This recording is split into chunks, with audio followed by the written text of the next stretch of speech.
dua hal ini. Pertama, ada satu ibu datang ke saya bilang, Pak Pendeta, saya bikin bagaimana supaya saya bisa memaafkan dan mengampuni saya punya suami. Bertahun-tahun saya coba, saya berdoa tapi tidak bisa maafkan dia. Saya bilang, ibu, bagaimana bisa memaafkan? Kalau yang ibu isi dalam ibu pemikiran semua, itulah semua yang jahat tentang suamimu. Bagaimana bisa memaafkan? Kalau yang kita ingat-ingat yang itu hari dia pun selingkuh, itu hari dia kita ingat dia pun judi, ingat dia pun bagaimana bisa maafkan coba kalau yang kita isi itu? Kita yang tidak pernah memberi sebuah kesempatan di mana kita isi hidup ini dengan baik. Suami dong jangan senang dulu. Sebentar bilang, lu sudah dengar tadi mak. Yang pendeta memang selalu lihat beta yang di bagian jelek sana. Jelek-jelek begini ada judi pumbai. Jangan begitu. Tapi bagaimana kita bisa mengampuni dan memberi kesempatan baru kalau yang kita isi dalam hidup ini hanya semua yang buruk tentang orang lain. Bagaimana saudara membangun hubungan yang hidup dengan Tuhan kalau saudara hanya berisi bahwa Tuhan itu tidak pernah memihak saya. Orang lain saya yang tidak kenal Tuhan, tidak tahu sakit, kaya, mereka punya segala macam. Saya, kalau itu yang diisi, kita tidak pernah menikmati itu. Yang hanya memberi dan tak harap kembali. Hari ini saya mau bilang di dalam nama Yesus. Rubah apa yang kita isi dalam kita punya pikiran dan perasaan. Tolong isilah yang baik. Bahwa kalau dia pernah salah, betul. Karena manusia berpotensi positif dan negatif. Kita nih orang satu salah juga tahun 1968. Tapi kita bawa sampai 1927. 2027. Benar bahwa dong pernah salah. Kalimat yang paling kasar saya ingin katakan, dan Anda pun pernah salah. Bukan dia saya yang salah, saudara juga salah. Saya juga salah. Tapi tolong isilah, daripada setiap kali itu orang ada kita bilang, Jalia begitu. Tahun 1967 tuh. Di Kupang ini dia pun kejahatan. Hai, biar dia baik sedikit dulu. Kedua, baru wisuda sekarang Unkris, Undana, mana-mana wisuda banyak-banyak. Saya diminta berkhotbah 1-2 kali di syukuran Unkris. Saya bilang begini, jangan terlalu percaya anak-anak dong yang menangis. Dong tidak pernah telepon dong pun orang tua selama kuliah. Telepon hanya ketika mereka kekurangan uang. Terus waktu mama kirim dong tidak telepon lagi. Terus mama telepon, kenapa kak sudah terima uang? Aduh sibuk. Tapi ketika dia mewakili mahasiswa untuk menyampaikan kata-kata, dia mulai dengan puisi. Terus dia mulai, jangan percaya. Jangan percaya. Dia bikin saya itu. Lihat orang banyak kan dia pura-pura sayang orang tua. Duit anak baik. Omong kosong.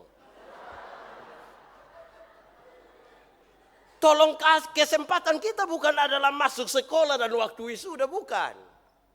Sepanjang yang mereka masih ada itu. Tolong pakai itu kesempatan. Tolong pakai.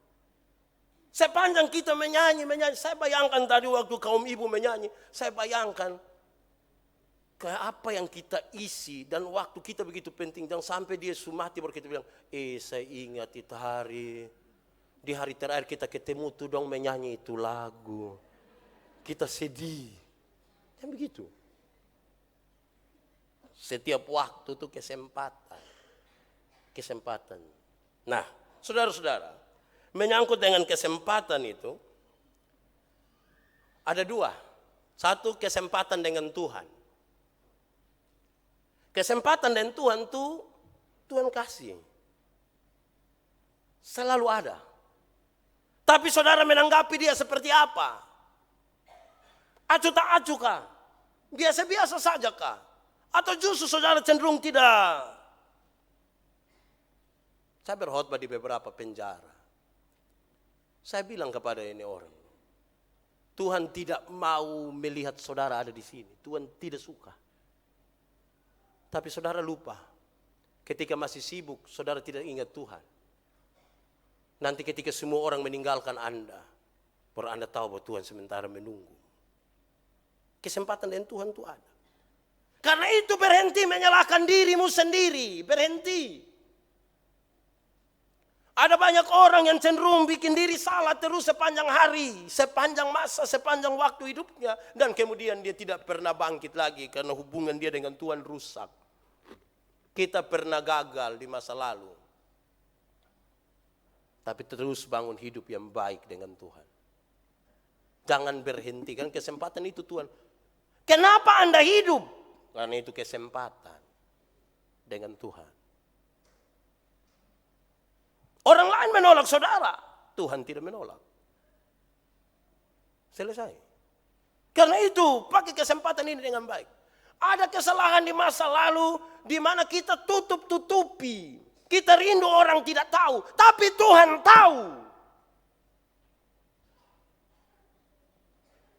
Hubungan dengan Tuhan itu penting.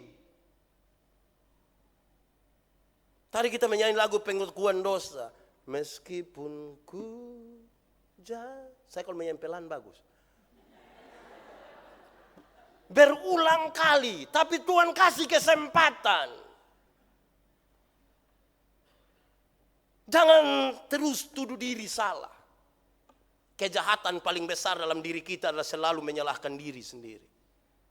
Kenapa saya orang Timor Lihat itu. Nanti kau sun bikin. Kenapa saya pemuka begini, tapi dia begitu. Kenapa saya hidung begini? Jangan kasih salah diri. Dengan Tuhan tuh bangun hidup yang lebih enak. Saudara akan menikmati sesuatu dan saudara mulai merasa Tuhan begitu penting. Saudara, Yesus bilang begini. Berbahagialah orang yang lapar dan haus akan kebenaran. Karena dia akan dipuaskan. Kenapa lapar? Yesus pakai kata lapar untuk menunjukkan bahwa lapar itu tidak ada yang perintah kita cari sendiri. Haus tidak ada yang suruh kita cari sendiri.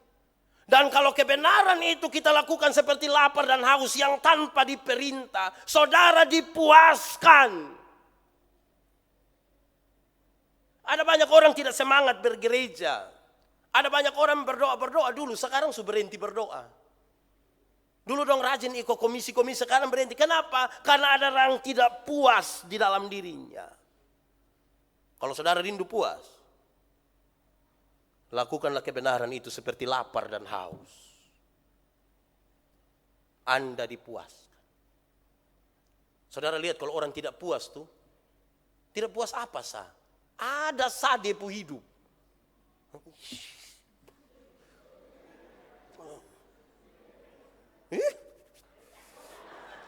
Pokoknya kalau tidak puas tuh ada sah. Nah kalau ada yang tidak puas tuh kelihatan. Saya tidak bisa tahu, tapi Tuhan tahu. Dipuaskan kalau kebenaran itu saudara lakukan seperti lapar. Dan kebenaran yang paling utama adalah bangun hubungan yang baik dengan Tuhan. Saudara dipuaskan. Nanti kalau tidak kita duduk di sini rasa semua ada yang tidak beres. Pernah rasa begitu? Diam dia pun maksud apa? Tidak puas itu. Dan dengan Tuhan bangunlah hubungan itu. Ini kesempatan. Kadang-kadang saudara sama seperti Yudas. Yang bikin kita tambah terpuruk tuh kawan-kawan dan tetangga. Banyak orang datang kau dengar kita pun cerita dong sengaja ikut menangis tuh dan terlalu percaya. Dorang hanya penasaran dan kita pun cerita. Terus keluar dong mulai babisi kasih tahu bilang.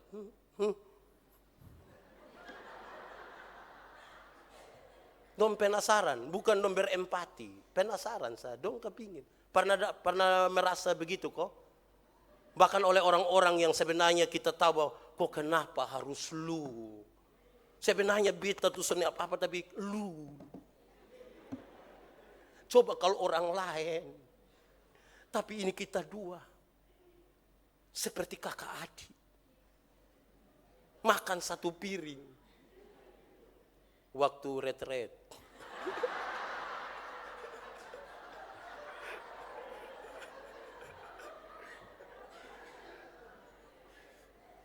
Dengan Tuhan. Itu pertama. Kedua, kesempatan dengan manusia. Dari tadi kesempatan dengan Tuhan, selalu diberikan kesempatan. Tapi yang kedua, kesempatan dengan manusia. Hai, manusia yang kita jengkel dong, itu dong masih tetap hidup. Iya, coba bayangkan di kita pun kiri kanan tuh ada orang yang kita tidak suka kok tidak. Sekarang ini. Jangan yang di depan Mereka masih hidup. Selesaikanlah sebelum keluar dari ini ruang kebaktian. Sebab di luar saya tidak jamin apa yang terjadi. Selesaikan hari ini. Selesaikan. Dengan manusia. Supaya senyum kita tulus. Supaya salam kita tulus.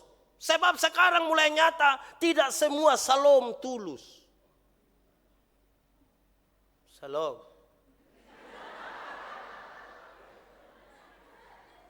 Selesaikan.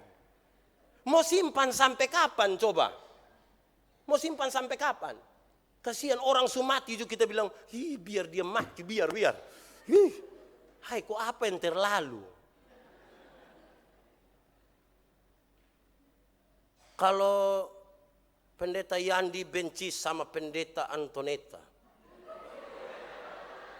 Itu kan tidak mungkin. Tapi dimungkinkan saja ya. Kalau pendeta Yandi benci pendeta Antoneta, yang rugi siapa? Yang rugi siapa? Pendeta Yandi rugi. Kenapa? Setiap kali lihat ibu pemuka sepuh hati yang tidak enak. Setiap kali orang bicara tentang ibu sepuh hati tidak enak. Kesempatan ini perbaiki hubungan itu. Waktu kita melihat yang, lebih.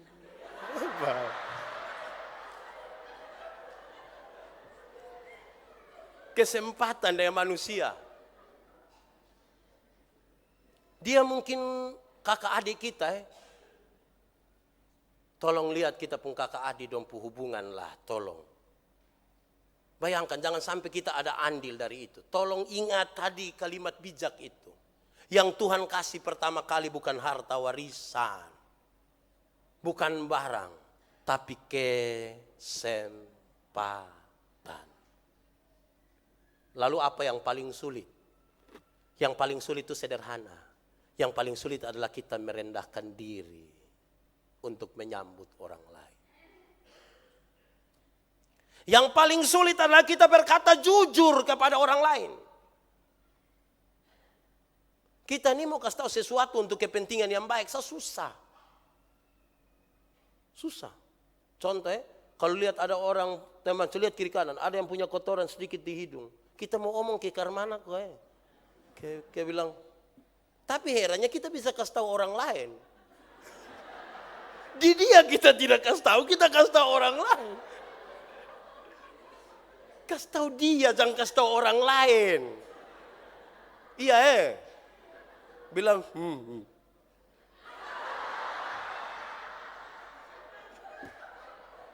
Kasih tahu dia, jangan kasih tahu orang lain.